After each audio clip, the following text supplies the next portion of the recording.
નોકરી માટે જમીન કેસ દિલ્હી હાઈકોર્ટે લાલુ પ્રસાદ યાદવ, તેજસ્વી અને અન્ય સામેના આરોપો પરનો આદેશ મુલતવી રાખ્યો.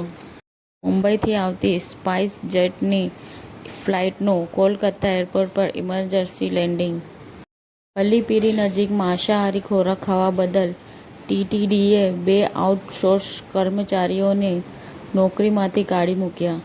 લાંબા સમયથી પડતર પ્રશ્નોના ઉકેલની માંગ સાથે ભારતીય મજદૂર સંઘના કાર્યકરોનો હુંકાર. ધ્વનિ પ્રદૂષણ મામલે ગુજરાત હાઈકોર્ટે રાજ્ય સરકારને સવાલો કર્યા.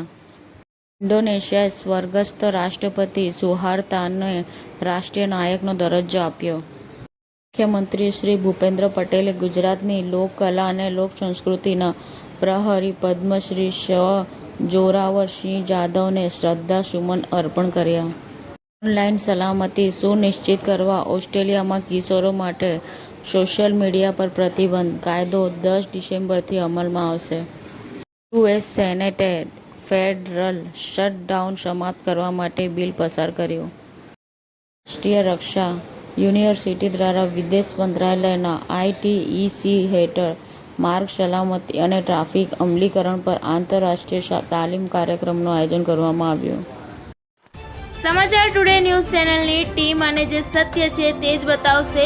આપ જોતા રહો સમાચાર ટુડે ન્યૂઝ ચેનલ. ગુજરાતની ધરતીનું ગુજરાતીઓ માટે જ, એટલે કે સમાચાર ટુડે ન્યૂઝ. અમારી સમાચાર ટુડે ન્યૂઝ ચેનલને લાઈક કરો, શેર કરો અને સબસ્ક્રાઇબ કરો અને જોડાયા રહો સમાચાર ટુડે ન્યૂઝ ચેનલ સાથે.